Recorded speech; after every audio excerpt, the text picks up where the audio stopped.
Thank you, Senator Hagerty. I appreciate that. And with that, first of all, I'd like to welcome Judge Janine Pirro with us today. Glad to be here and glad to have you here. Thank you so much for coming. The way this is going to work is I'm going to make a few opening remarks. I'm going to turn to the distinguished ranking member to do likewise. And then we'll hear about 5 minutes from each of the four nominees that we have. And then we'll open it up to a round of questions. However, today, being the day that it is, I would like to take a moment to remember the victims of the 9/11 terrorist attack and their families. This moment changed our country forever. We will never forget the lives lost and irreversibly altered that day. Please join me in a brief moment of silence in honor of the victims of September 11th.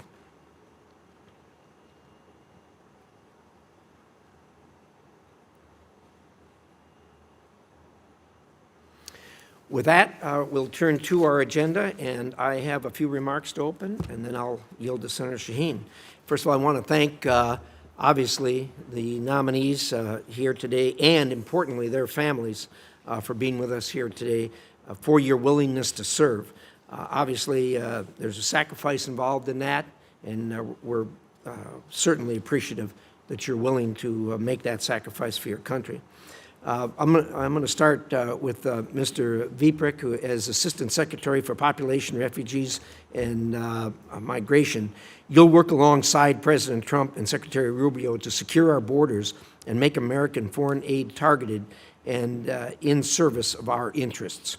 I look forward to learning more about these plans and about the Bureau's new organizational structure, which will include elements of the former Bureau for Humanitarian Assistance at USAID. As part of the much-needed State Department reorganization, I hope you'll work to ensure the PRM delivers assistance with a project and needs-based approach. In previous administrations, PRM has contributed almost exclusively to UN agencies to deliver aid. And we all know the UN is certainly not the most effective way to make change to help those in need. I look forward to hearing your plans to keep America safe while getting aid to the places it is needed and where it is most advantageous to the United States. Mr. Walker, as President Trump's nominee for ambassador to the Bahamas, you would be the first U.S. ambassador in the country since 2011. President Trump and Secretary Rubio understand that the Bahamas is an important economic and security partner of the United States and will work to improve this relationship. After all, the Bahamas is just 50 miles from the U.S. shores and shares our democratic values and our economic and security interests. As China looks to increase its foothold in the Bahamas through its operation of the Freeport Container Terminal, its outsized diplomatic presence, and Huawei's near monopoly of local telecom networks, we must push back. You have your work cut out for you. I hope you can help us understand how you'd go about strengthening our bilateral relations with the Bahamas. Mr. Gore, as you know, India is a key partner, and our two countries have many opportunities to strengthen our cooperation on defense, technology, and trade. I really can't add much to what Secretary Rubio said, either about you or about the relationship with India.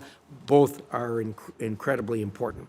As partners in the Quad, India and the U.S. play an important role in maintaining a free, peaceful, and prosperous Indo-Pacific.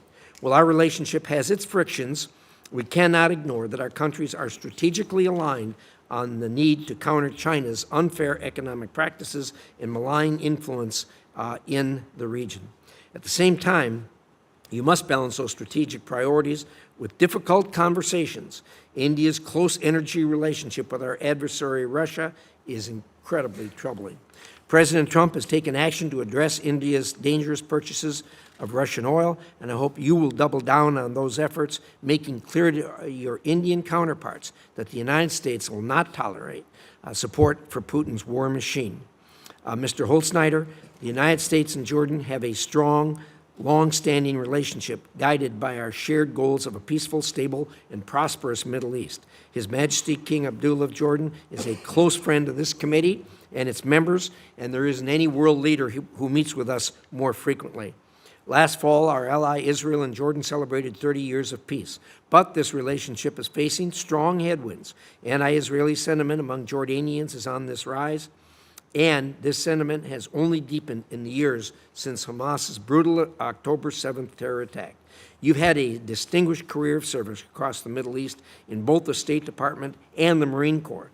As ambassador, it will be your responsibility to look out for Americans in Jordan and to work with your counterparts to combat extremism and promote stability in the region. I look forward to hearing your plans to do so. Thank you again to all of our witnesses here today, our nominees, and for your willingness to serve. And with that, the distinguished ranking member, Senator Shaheen. Well, thank you, Mr.